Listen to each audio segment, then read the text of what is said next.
Seperti biasa, saya akan sharingkan Katekismus Heidelberg ini. Sekarang sudah pertanyaan 64 ya.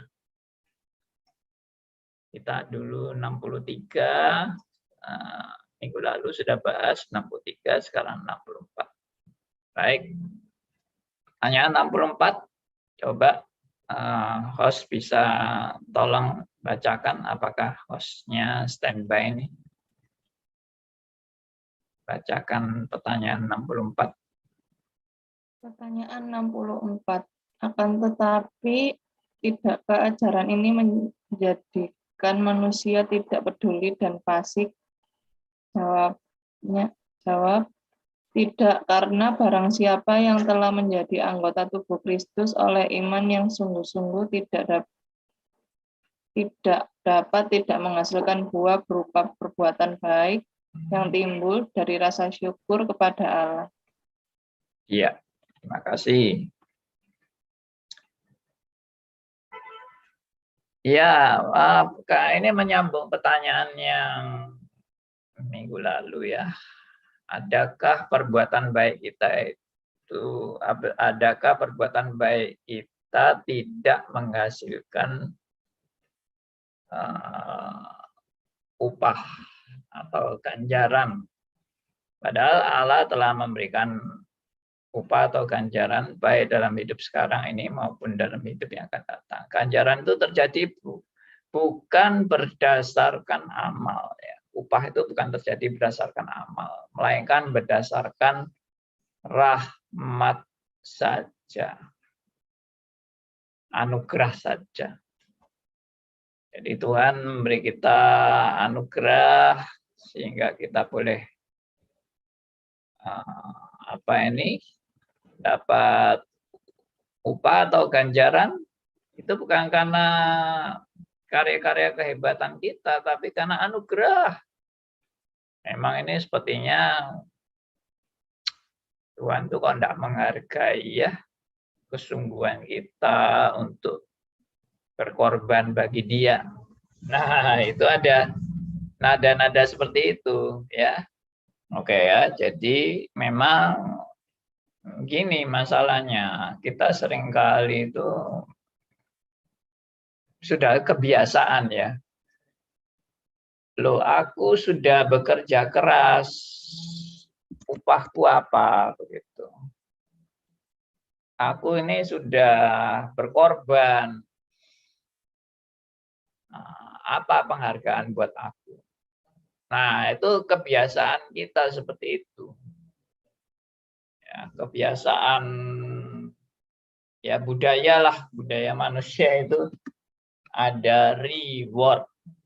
Nah, reward, penghargaan. Dan zaman sekarang kan reward itu justru sangat penting untuk memacu orang lebih bersemangat di dalam pekerjaannya. Ya, kalau nggak ada reward, aduh lesu, nggak bersemangat, karena nggak ada penghargaan. Nah, ini budaya zaman sekarang ini seperti itu. Budaya reward. Jujur aja deh, saudara, kalau misalnya nabung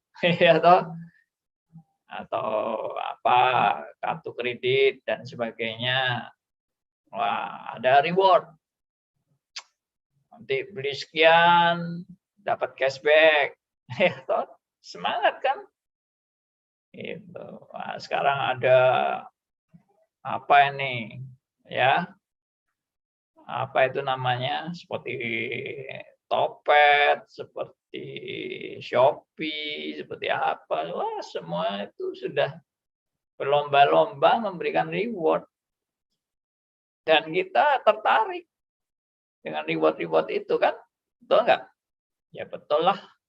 Jujur aja, saya juga tertarik kok dengan reward-reward itu. Cuma dalam konteks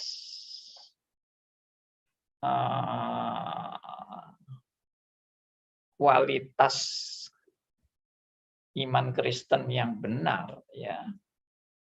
Kembali lagi ya, dalam konteks kualitas hidup iman Kristen yang sejati itu kita tidak berbuat segala sesuatu ini berdasarkan karena ada reward atau dorongan reward. Meskipun reward itu pasti ada. Ya. Oke, ya. Jadi ternyata Tuhan itu juga memberikan reward. Ya. Reward. Tapi reward yang dari Allah ini ternyata kriterianya itu bukan karena saya yang hebat. Nah, itu anehnya di situ. Reward dari Allah itu bukan karena saya yang hebat, bukan karena saya yang berjasa, bukan karena saya yang kerja keras. Makin kerja keras, makin besar reward buat saya. Memang sih ada kelihatannya yang bagian-bagian firman Tuhan yang Tuhan tuh menghargai karya pengorbanan kita dan sebagainya. Tapi ada contoh ya saudara, orang kerja itu berapa jam dikasih upah sekian. Ya, ada yang baru masuk kerja dikasih upah sekian. Ada yang sudah lama sekali kerjanya juga dikasih upah sekian. Loh, yang lama nggak terima dong. Loh, kenapa gua yang kerja sudah lebih lama, gua dapatnya sama dengan yang baru masuk? Gimana ini, tidak adil ini. Betul ya? Nah, kalau saudara kerja di satu perusahaan dan Anda sudah 30 tahun bekerja, lalu ada pegawai yang baru masuk ya dengan posisi yang sama dengan Anda, dia baru masuk 1 tahun, Anda sudah 30 tahun, gajinya sama. Apa terima Anda? Hah? Anda menerima itu dengan sukacita? Ya pasti nggak suka. Pasti protes lah. Wajar itu dong. Itu tidak adil dong. Masa orang sudah mengabdi puluhan tahun dihargai sama dengan orang yang baru masuk. Gimana sih ini? Perusahaan brengsek ini. Perusahaan tidak menghargai orang. Ya, tidak menghargai pengabdian dan sebagainya.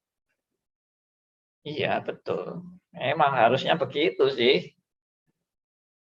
Harusnya kita ya menghargai orang yang bekerja lebih lama daripada orang yang baru bekerja. Ya kan? Tapi kalau dalam perumpamaan yang Alkitab berikan itu, kenapa orang yang baru kerja sama orang yang sudah lama kerja kok malah tambah disamakan? Keadilannya di mana? Nah, inilah kebenaran-kebenaran yang akan atau perlu saudara menghayati dengan benar. Kalau kita pakai ukuran standar kebijakan dunia, ya pasti kita protes dan pasti kita merasa ini enggak adil. Ini tidak benar. Ini tidak bijaksana sama sekali. Ini tidak beretika, ya, tidak beretika dan tidak tahu hukum yang benar. Tapi mari kita renungkan tadi, ya. Jadi penghargaan yang diberikan pada kita itu bukan karena berdasarkan kehebatan karya-karya kita, tapi berdasarkan anugerah. Kenapa begitu? Oke, yang pertama. Yang pertama itu menunjukkan suatu otoritas. suatu otoritas. Ya, bahwa sang pemberi itu mempunyai otoritas yang mutlak.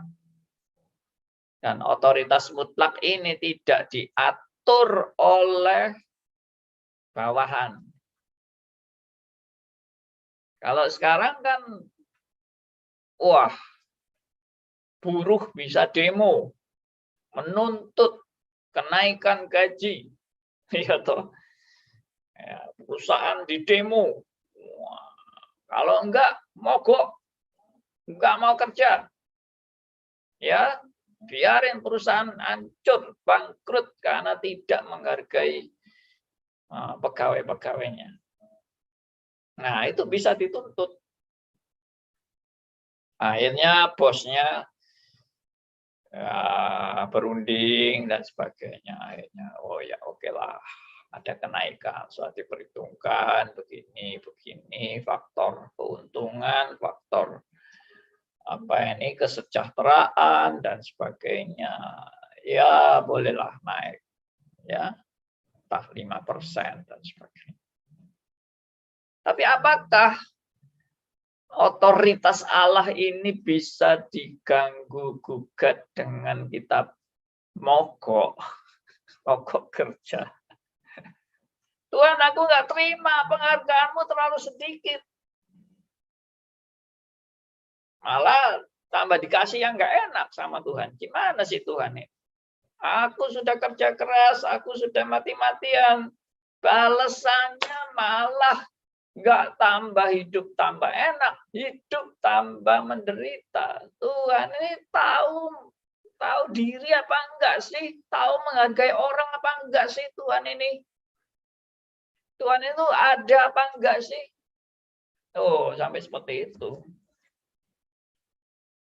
Jadi protes, nggak terima. Ya. Nah, tapi namanya Tuhan itu berotoritas. Tidak bisa diganggu gugat. Wah, berarti Tuhan itu diktator ya. Tuhan itu semaunya ya. Saya nanya sendiri ya. Apa Tuhan itu seperti itu? Enggak lah. Tuhan kita Tuhan yang bisa dinego kok. Bisa ditawar kok. Bisa juga diprotes kok Tuhan kita ini. Ya coba aja Anda nego atau protes sama Tuhan atau mengajukan ancaman mogok kerja dan sebagainya. Apakah Tuhan juga mau ini menurunkan kriterianya? Ya, kalau saudara protes itu Tuhan akhirnya ya sudahlah. Artinya Tuhan menetapkan gajimu sekian, karena diprotesi, ya sudah saya naikkan. Buktinya juga ada loh Pak. Tuhan tuh misalnya Hizkia minta umurnya diperpanjang, Tuhan memperpanjang, ya kan? Ya, lalu ya banyaklah kasus-kasus itu. Tuhan tuh ternyata mau mendengar. Ya, Tuhan pernah marah itu kepada Israel. Musa meredakan kemarahan Tuhan sampai Israel nggak jadi dibinasakan. Jadi Tuhan itu ternyata bisa ditawar. Tuhan itu bisa ya mengikuti apa yang kita inginkan. Loh, seperti itu loh Tuhan itu. Ya, jadi kita boleh nawar-nawar sama Tuhan, boleh. Dan Tuhan itu perhatian kok sama kita. Saya kasih catatan dengan pemahaman-pemahaman seperti tadi, itu bukan ajaran Alkitab. Allah kita bukan Allah yang bisa dinego-nego dan bisa ditawar-tawar dan bisa berubah-berubah pendapat Allah. Enggak. Itu enggak benar. Loh, buktinya kok begitu, Pak. Ditawar Hizkia ya mau, diredakan oleh Musa juga akhirnya reda, ya kan. Tuhan tuh bisa berubah kok. Nineveh juga yang tadinya mau dibinasakan Allah, Nineveh-nya menyesal, Tuhan juga berubah. Ya, Tuhan juga menghargai kok orang yang martir, menjadi martir. Tuhan hargai kok, itu akan mendapat mahkota di surga. Ya itu kan berarti berdasarkan ini kan, berdasarkan perbuatan kita kan, dan juga Tuhan juga mau mendengarkan tawaran-tawaran kita. Nah, hati-hati. Anda itu melihat Alkitab itu hanya fenomena belaka. Tuhan sepertinya bisa diubahkan oleh manusia. Tuhan bisa ditawar oleh manusia. Bahkan Tuhan bisa diancam oleh manusia. Hati-hati. Itu bukan Tuhan Alkitab. Tuhan kita bukan Tuhan yang bisa disogok, bukan Tuhan yang bisa dirayu-rayu, bukan Tuhan yang bisa dibujuk-bujuk, bukan Tuhan yang pelin-pelan, bukan Tuhan yang tidak punya pendirian, yang pendapatnya bisa berubah-berubah karena ditawar-tawar oleh manusia, dan Tuhan yang bisa dirayu dan sebagainya, dan kita bisa menyenangkan hati Tuhan dengan kita mau berbuat yang terbaik buat Tuhan supaya hatinya Tuhan senang. Setelah Tuhan senang, segalanya diberikan kepada kita. Apa Tuhan seperti itu? Tidak, itu bukan Tuhan. Itu jin lampu Aladin. Itu adalah berhala. Berhala itu bisa diatur manusia. Karena memang berhala itu tidak ada. Manusia mengatur berhala untuk dirayu ini, disogok ini, ya pokoknya dikasih macam-macam ya makanan sehingga berhalanya senang, dan akhirnya berhala yang senang ini memberkati kita secara luar biasa. Itu berhala, itu jin lampu Aladin. Tapi saudara kalau perhatikan, Allah Alkitab itu tidak bisa diatur oleh manusia. Itu prinsip. Allah kita adalah Allah yang tidak bisa diatur oleh manusia.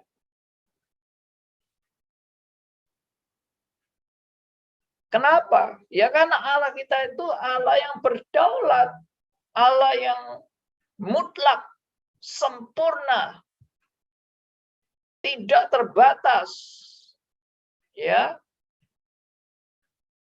maha kuasa, omnipotence, omniscience, omnipresent. Apalagi manusia ini ciptaan. Bagaimana ciptaan mengatur pencipta? Itu sudah nggak mungkin. Nah, itu kalau kita belajar di doktrin Allah, sudah amat sangat jelas. Makanya perlu belajar doktrin. Ya, banyak orang terlalu mengabaikan doktrin dan enggak perlu Pak, yang penting baca Alkitab. Baca Alkitab kamu kan bingung. Kalau lihat Hizkia ternyata bisa diperpanjang umurnya gara-gara nangis-nangis sama Tuhan. Mari kita sekarang juga nangis-nangis sama Tuhan supaya Tuhan juga mau perpanjang umur kita kalau kita mau mati. Ya. Jadi jadi rencana Tuhan itu bisa diubah-ubah. Bisa diralat, bisa direvisi rencana Tuhan itu oleh permintaan-permintaan manusia. Luar biasa sekali. Berarti manusia ini, boleh saya simpulkan, manusia ini lebih hebat dari Tuhan. Ya. Karena keputusan Tuhan yang sempurna itu pun masih bisa dikoreksi oleh manusia. Ditawar oleh manusia. Dan diubahkan oleh manusia yang serba terbatas, serba berdosa, serba tidak sempurna. Berarti yang sempurna diubahkan oleh yang tidak sempurna. Ya, yang suci diubahkan oleh yang berdosa. Ya, yang maha tahu diubahkan oleh yang tidak maha tahu. Itu benar-benar kacau balau kesimpulan itu. Nah, akhirnya kalau saya menekankan ini kan, ya kesimpulannya kan, loh kalau gitu kan buat apa kita berdoa, Pak? Kalau gitu buat apa? Kalau Tuhan sudah menentukan semuanya, ya silakan Tuhan aja yang genapi semuanya. Saya tidak usah berdoa, saya tidak usah minta, saya tidak usah memohon, saya tidak usah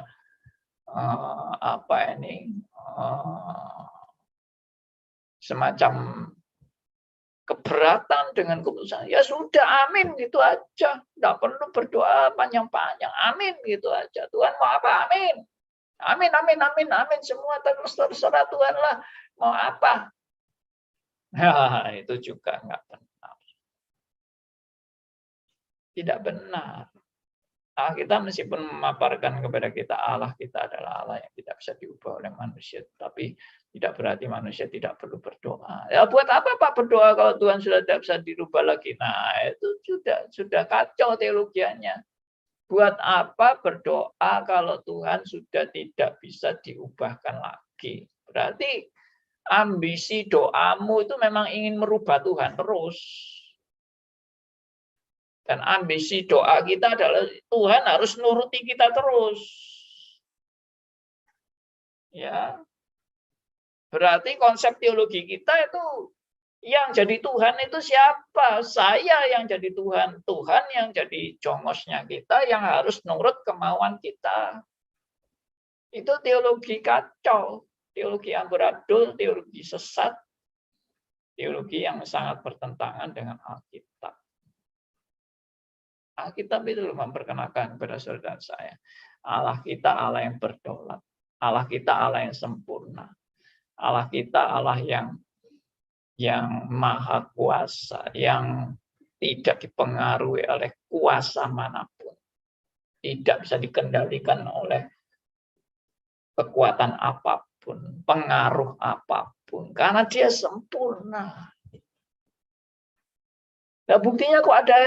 Nah, makanya belajar. Kalau nggak belajar ya nggak paham. Itu ayat-ayat itu hanya merupakan fenomena yang kelihatan. Di balik yang tidak kelihatan, kita harus memahami dengan benar. Nah, kalau yang Allah kayak gitu ya, betul-betul diubah, kayak gitu, bisa dipengaruhi, bisa dinego, dan sebagainya. Ya sudah, kalau gitu kesimpulannya bagi kita, Allah kita ini Allah yang pelin-pelan, Allah yang tidak punya pendirian. Allah yang gampang dipengaruhi manusia, tergantung bagaimana kita pintar-pintar menjilat Allah.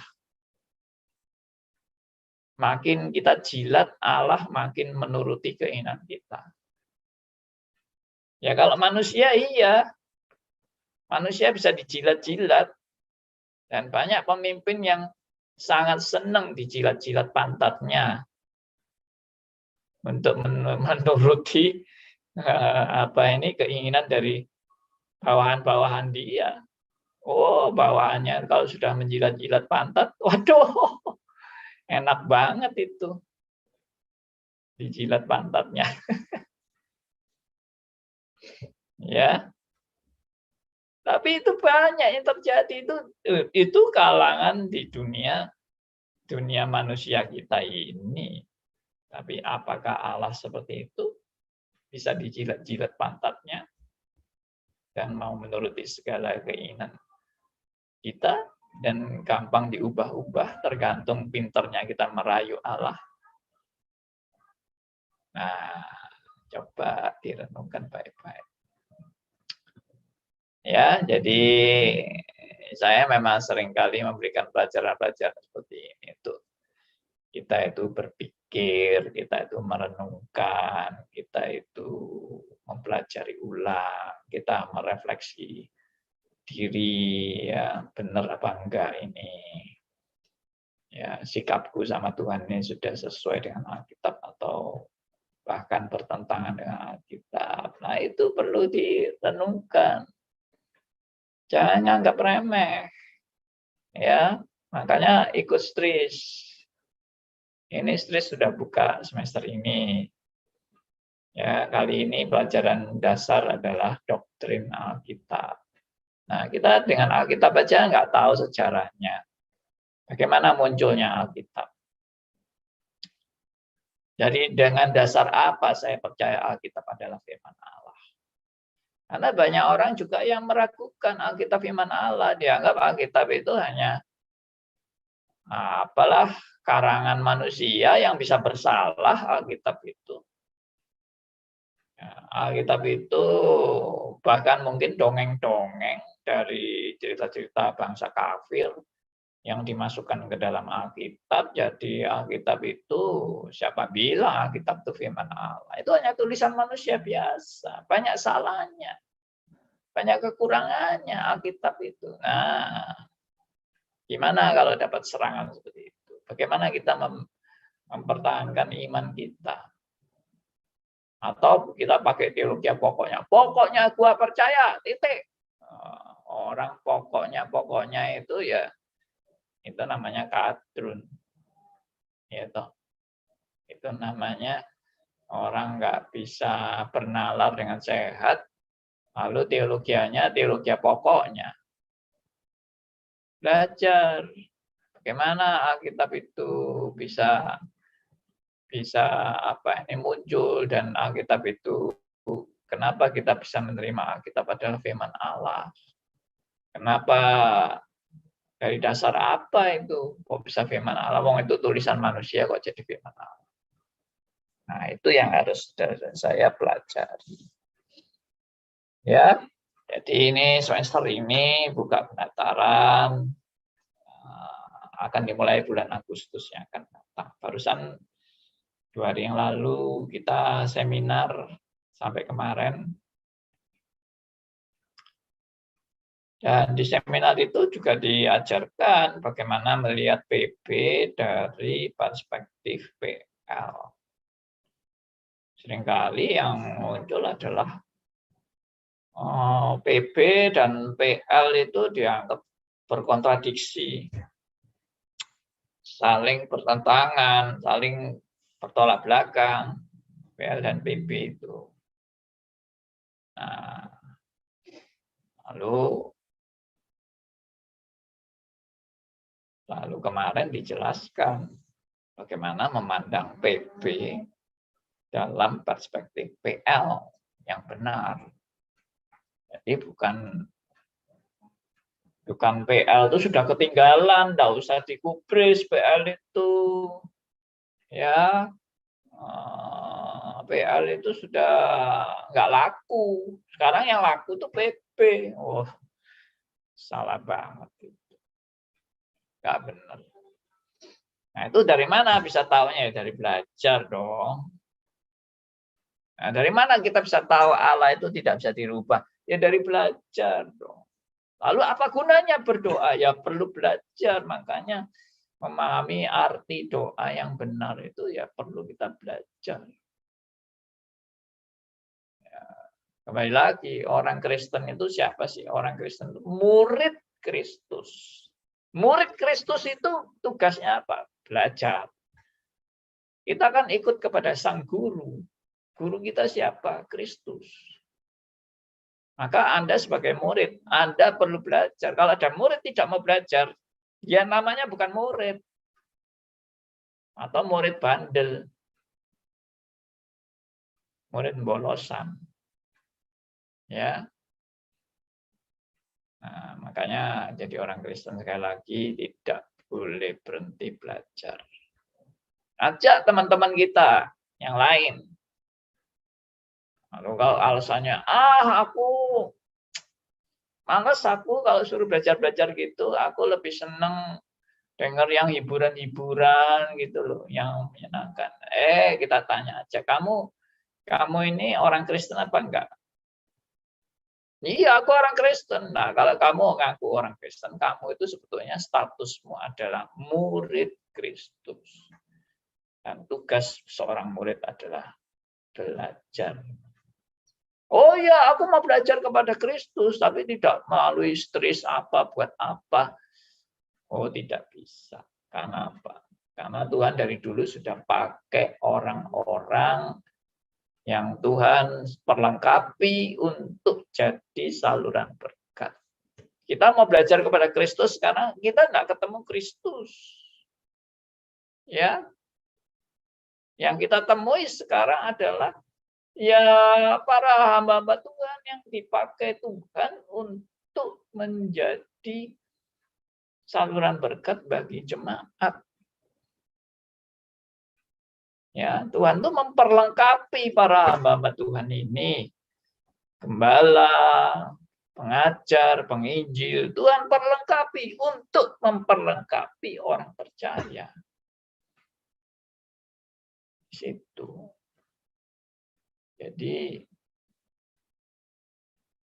Jadi penting untuk kita jadi orang Kristen untuk belajar. Oke, kembali ke sini lagi ya. Jadi kembali tadi saya tekankan apa? Allah itu berdaulat. Allah itu punya otoritas. Saya mau memberi berapa, itu terserah kebijaksanaan saya. Tidak ada yang bisa protes.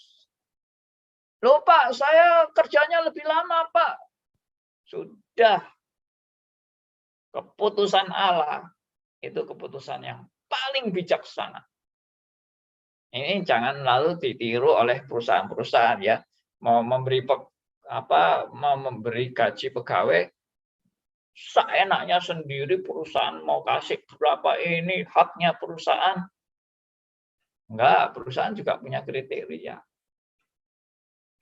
Saya yakin perusahaan itu memberi gaji pegawai juga ada kriterianya, ada dasar-dasarnya, dan bukan sekedar ngawur-ngawuran dan seenaknya sendiri juga tidak, tapi juga tidak 100% diatur oleh pegawai. Masa pegawai yang ngatur gajinya harus berapa? Hah? Kalau perusahaan diatur 100% oleh pegawai itu jadi perusahaan apa itu? Hah? Perusahaan bancaan. Ya.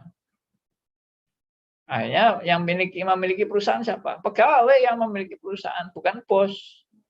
Pegawai yang menentukan gajiku berapa, kerjaku berapa jam, aku berhak mendapat honor berapa, gaji berapa, dan sebagainya. Semua pegawai yang menentukan. Emangnya pegawai yang punya perusahaan. Enak aja. Mau bikin penentuan gaji semau gue. Ya nggak bisa dong. Perusahaan yang punya hak. Nah, itu aja masih ada otoritas dari perusahaan untuk menentukan gaji berapa. Masa semuanya nuntut sesuai dengan tuntutannya dan perusahaan harus memenuhi segala tuntutan pegawai, ya nggak bisa, hancur perusahaannya. Semua pegawai punya tuntutan minta gaji berapa. Ya hancur perusahaannya kalau semua harus dituruti. Tapi kalau masalah Tuhan yang menentukan, itu sudah tidak bisa diganggu. Karena apa?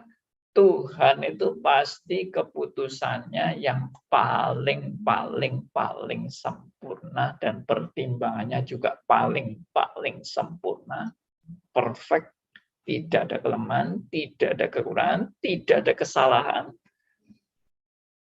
Ya sudah, itulah yang keputusan paling mutlak. Otoritas memang.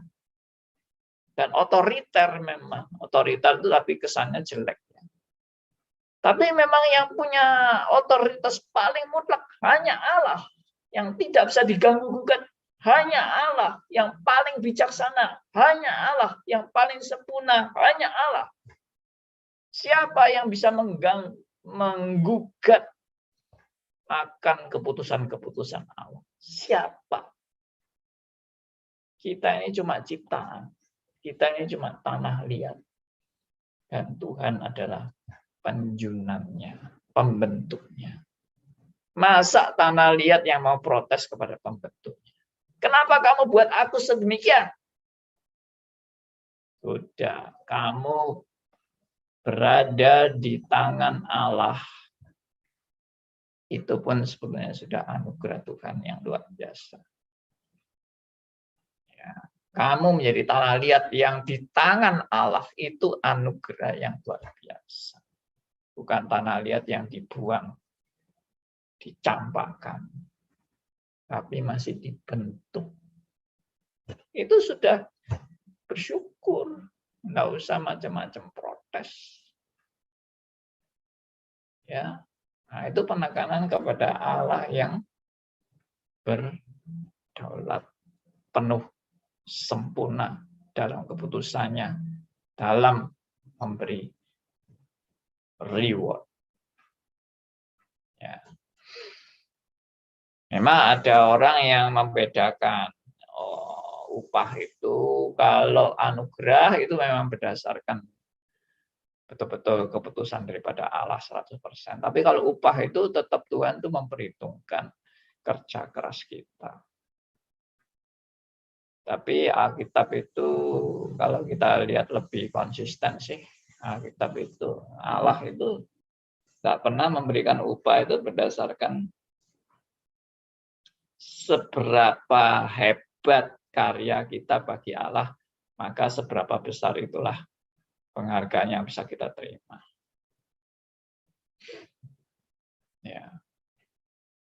Ya memang untuk yang bukan pilihan sama yang pilihan pasti beda. Tapi kalau sudah sama-sama yang pilihan, itu sama-sama anugerah. Ya memang ada yang ini, ada indikasi begini. Ada yang orang pilihan yang males-malesan, sama orang pilihan yang rajin. Ya itu beda, yang males-malesan dapatnya berapa, yang rajin dapatnya berapa, tapi nanti dulu ya. Kita kalau lihat perumpamaan talenta itu, yang nggak mengembangkan talenta cuma satu, yaitu yang dapat 1 talenta. Yang lain, yang 2 dikembangkan jadi 4, yang 5 dikembangkan jadi 10. Tapi tidak berarti yang 2 dan itu lebih rendah daripada yang 5. Tidak. Kita tidak memberitakan bahwa yang dapat 5 talenta lebih tinggi kedudukannya dapat daripada yang dapat 2 talenta. Tidak. Dua-dua sama-sama dihargai. Berarti orang yang sudah hidup dalam anugerah Tuhan itu semua di dalam keputusan Tuhan, yang anugerah Tuhan yang sempurna sudah. Nggak mikir lagi, kita sebagai kita sebagai anak Tuhan itu sudah nggak mikir lagi, aku minta dihargai sini, aku minta dihargai, sudah tidak ada pikiran kayak gitu, tuh tidak ada. Kenapa? Kamu ini sekarang sudah dilibatkan atau dijadikan anak Allah dan dilibatkan dalam pelebaran kerajaan Allah. Itu adalah hak istimewa bagimu.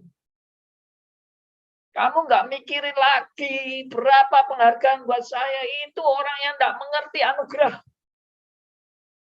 Orang yang memahami anugerah itu tidak mikir aku dihargai berapa. Sudah tidak mikir. Kamu dilibatkan aja dalam pekerjaan Tuhan. Itu sudah terima kasih, terima kasih, terima kasih. Jangan mikir reward. Soalnya apa? Sepatutnya saudara dan saya itu dibuang. Sepatutnya kita ini jadi sampah. Tapi Tuhan masih mau peduli dengan sampah ini. Diambil sampahnya. Dan diolah sampah ini bisa digunakan untuk yang berguna. Bukankah itu penghargaan? Masa sampah ini masih menuntut hak? Loh, aku kok cuma dijadikan seperti ini? Udahlah, enggak usah ngomel kamu. Kamu sudah daur ulang untuk menjadi hal yang berguna itu sudah bersyukurlah. Nggak usah ngomel, nggak usah nuntut. Ya, apalagi mau nggak terima. Hakmu itu apa untuk tidak terima? Kamu itu tidak punya hak untuk menuntut hakmu. Nah, ini kata-kata yang harus dipahami dengan benar. Kamu tidak punya hak untuk menuntut hakmu. Karena kamu itu ya tidak ada hak sama sekali sebetulnya untuk menuntut hak. Kamu itu, hakmu itu seharusnya atau kewajibanmu itu seharusnya adalah bersyukur, bersyukur, bersyukur, dan bersyukur. Bukan menuntut hak-hak terus. Oke. Yalah, ini bisa jadi berkat buat kita semua. Kenapa Tuhan kok sepertinya memberikan dengan tidak adil? Kenapa Tuhan menghargai orang si A begini, si B begini, si C begini, dan tidak berdasarkan pada kehebatan karyanya, kesetiaannya, ya, lamanya dia bekerja, tidak, semua dalam keputusan anugerah Tuhan yang sempurna. Oke, saya persilahkan kalau ada teman-teman yang mau bertanya atau mau sharing atau menanggapi, ya silahkan. Ya, ya Pak Andi. Ya, Bu Willy. Berarti apa yang tadi Pak Andi ngomong itu, sebenarnya kita sebagai anak-anak Tuhan itu harus melihat itu sebagai dasar bagi kita untuk pertama tidak iri hati, tidak membanding-bandingkan diri dengan orang lain gitu. Iya. Dan juga maksudnya tidak merasa tidak bersyukur begitu. Ya Pak Andi, ini 3 hal ya. Benar sekali. Iya, jangan iri, jangan membanding-bandingkan, aku kok cuma segini, dia kok begitu. Udahlah, itu sudah bukan urusan kita lagi. Urusan kita itu bersyukur, itu yang tadi saya bilang. Bersyukur kamu sudah mau dipakai Tuhan itu. Ya, Tuhan mau pakai kamu, bukan kamu mau dipakai Tuhan. Tuhan mau pakai kamu, bersyukurlah. Pak Aryo, silakan. Ya, kita ini GR. Jadi kalau saya kok tidak seperti itu, saya kok tidak seperti Pak Tong, saya kok tidak seperti dan lain-lain. Ya. Kalau kamu itu tak kasih seperempat Pak Tong saja, kerjaanku hancur kabeh. Terlalu GR. Aku udah seperti ini itu gitu. Ya. Tuhan jangan ngerti tempatmu di mana yang paling pas. Oh. Terima kasih, Pak. Terima kasih. Ya, makanya jangan merasa wah aku mestinya segitu, aku mestinya segini. Tuhan sudah menentukan yang paling tepat. Ya. Kenapa aku enggak seperti Pak Tong? Ya, memang betul kata Pak Aryo tadi. Kalau kamu dikasih segitu, seperempatnya aja sudah amburadul semua, mungkin kacau semua. Enggak usah mikir gitulah. Apa yang Tuhan sekarang percayakan kepadamu, kerjakan dengan sebaik-baiknya. Makanya prinsip Tuhan kan gini. Setialah dalam perkara kecil. Ya. Sebetulnya tidak ada perkara kecil dalam pekerjaan Tuhan, itu tidak ada. Tapi maksudnya itu kamu kalau mulai diberi suatu kepercayaan, kerjakan itu dengan sebaik-baiknya. Jangan kepengen cepat-cepat, wah sesuatu yang hebat, luar biasa.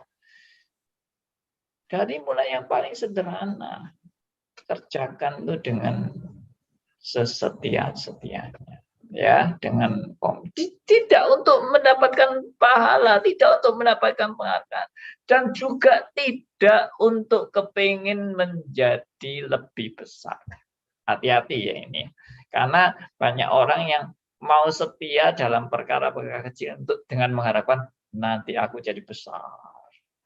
Nanti aku jadi luar biasa. Aku mulai dari yang kecil. Dengan yang kecil ini aku nanti jadi luar biasa. Wah, itu sudah nggak benar juga itu. Jadi kamu itu sebetulnya sudah menganggap perkara yang sepele ini untuk menghantar Anda kepada perkara yang besar. Sebetulnya tidak ada perkara sepele dalam pekerjaan Tuhan. Ya, menjadi tukang sapu di rumah Tuhan, itu jangan dipikir pekerjaan remeh yang hina, yang kotor, dan tidak berguna sama sekali. Tidak. Ya, saya waktu masih mahasiswa, saya mulai belajar hal-hal seperti ini. Ya, saya dulu tugasnya apa sih? Bawa tikar untuk ditaruh di ruang persekutuan doa. Bawa tikar-tikar. Ya, sebelum dibeberkan tikarnya, disapu, ruangannya disapu, bersihkan. Kalau ada alat pel, dipel. Ya, toh. Saya kerjakan itu. Dan saya bekerja itu dengan berdoa. Tuhan, pakailah ruangan ini untuk jadi berkat bagi orang-orang yang hadir di sini. Saya berdoa untuk orang-orang yang hadir. Saya berdoa untuk teman-teman saya yang saya ajak untuk ikut persekutuan doa. Supaya mereka juga, jiwa-jiwa mereka tertangkap dan mau datang pada Tuhan. Iya, benar ini. Saya nggak bohong. Ya tanya aja sama teman-teman mahasiswa saya waktu di kampus, ya kan? Kerjaan saya apa? Itu. Menjadi besar itu ada suatu proses. Dan proses itu adalah kesengsaraan yang luar biasa. Yang dilihat kok jadi seperti itu. Tapi proses yang 50 tahun, 60 tahun itu, kalau diceritakan langsung geblak, Pak. Orang yang kepingin besar tadi, prosesnya tuh sekian tahun, susahnya luar biasa. Ya enggak sido aku jadi seperti ini aja, saya seneng. Iya, dan jadi besar itu bukan senang-senang loh. Jadi besar itu penderitaannya lebih berat. Risikonya lebih besar. Nggak main-main. Tanggung jawabnya juga lebih besar. Bukan untuk bersenang-senang. Nah, kalau itu diresponi dengan bersenang-senang, karena saya tahu ya ada pendeta yang kerjaannya bersenang-senang dan meremehkan anugerah Tuhan. Wah, itu sudah posisi berbahaya sekali. Ya, dia dikasih kepercayaan yang begitu besar, tapi dia mempermainkan kepercayaannya itu dengan meremehkan pekerjaan Tuhan dan bermain-main. Wah, itu ngeri itu.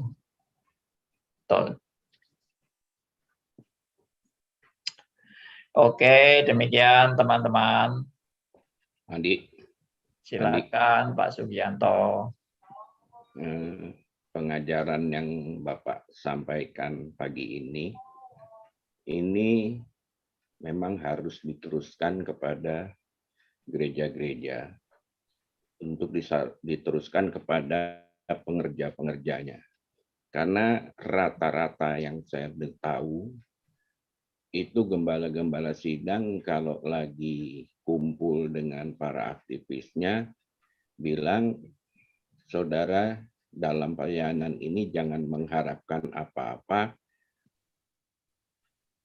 karena nanti Tuhan yang membalas. Nah, Tuhan yang membalas itu jadi diartikan lain sama si aktivisnya. Aktivisnya akan berpikir Tuhan akan membalas menjadi saya ini menjadi kaya raya dan lain sebagainya. Nah, ini terus terang jarang Pak disampaikan walaupun ada di acara retret apa-apa, karena takut nanti malah aktivisnya jadi mundur kalau dibilang seperti ini. Ya ini baik sekali Pak, kalau buat saya, buat kita yang sudah lebih dewasa, pasti mengerti bahwa kita itu tidak bisa menuntut apa-apa kepada Tuhan. Yes. Terima kasih Pak.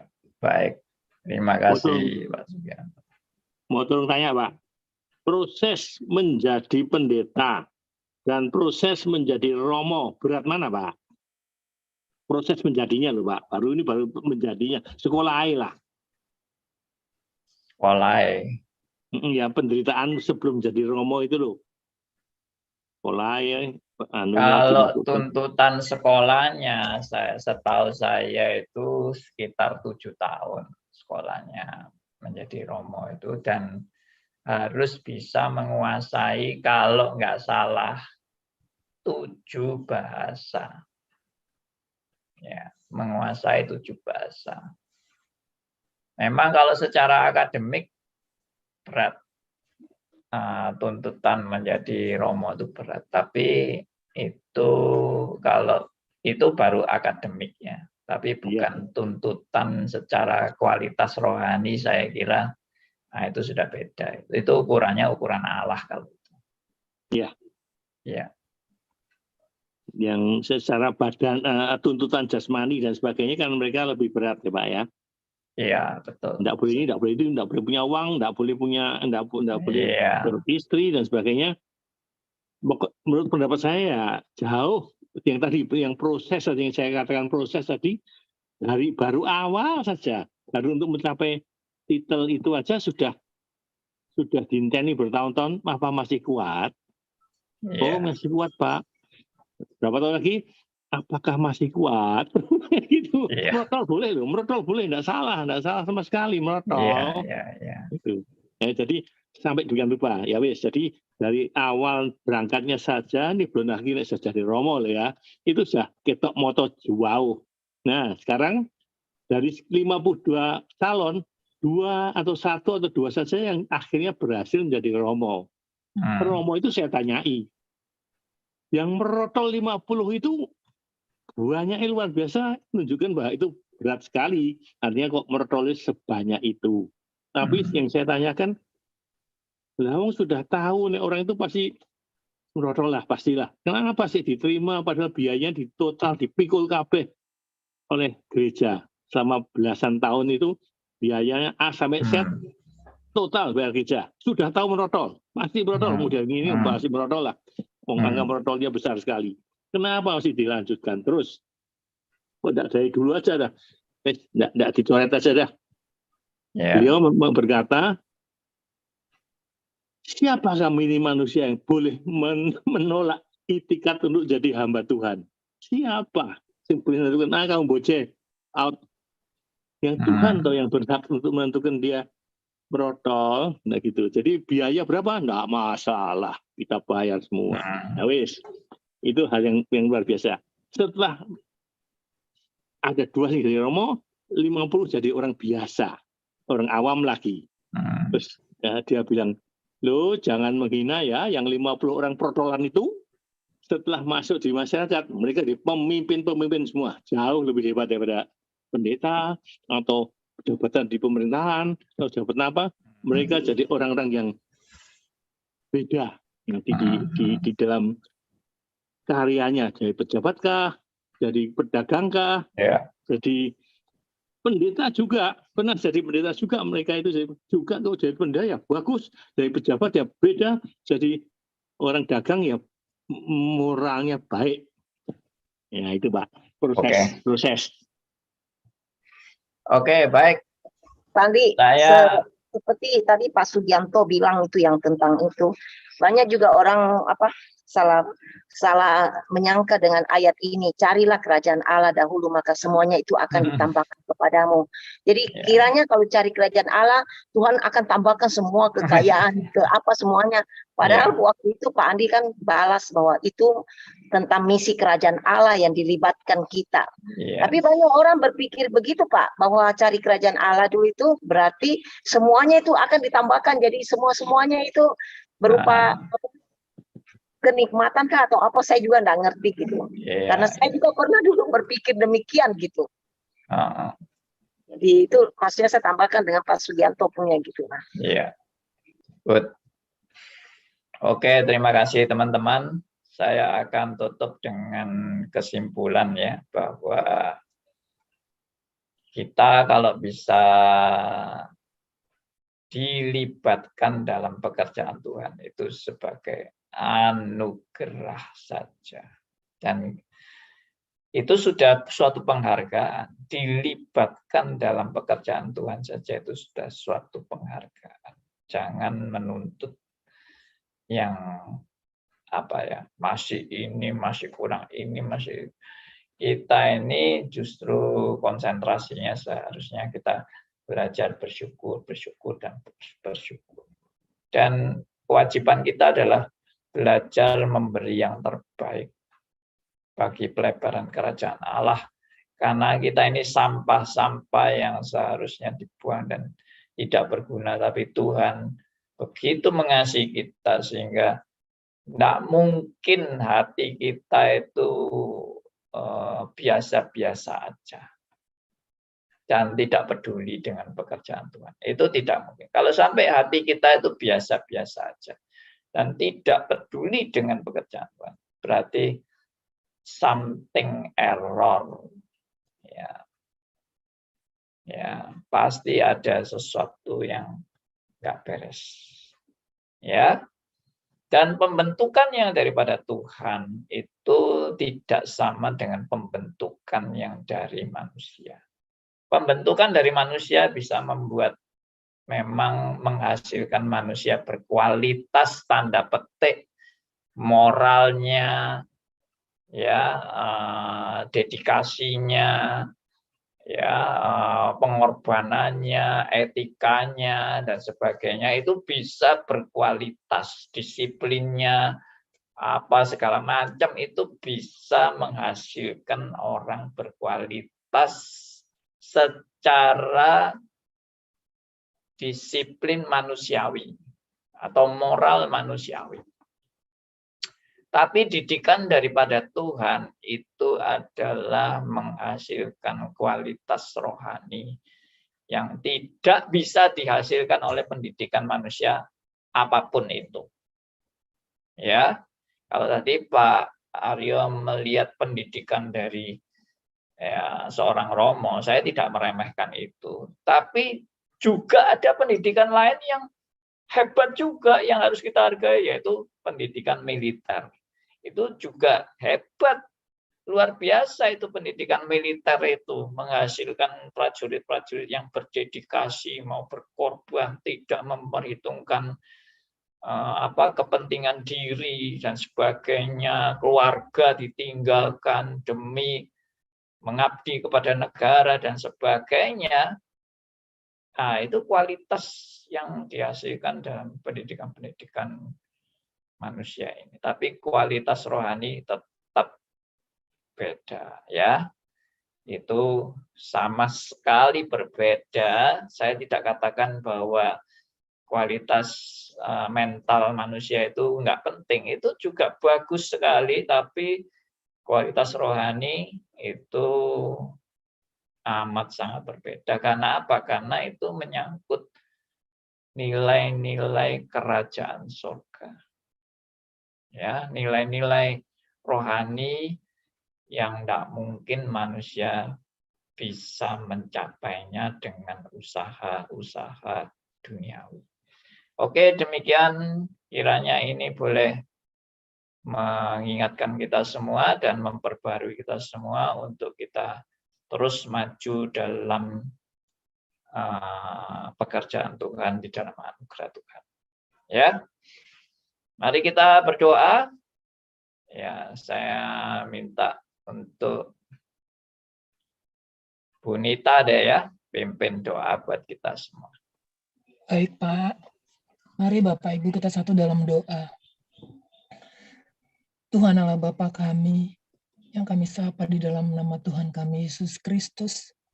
Kami sangat bersyukur Tuhan atas pagi hari ini. Engkau membuka kembali hati dan pikiran kami.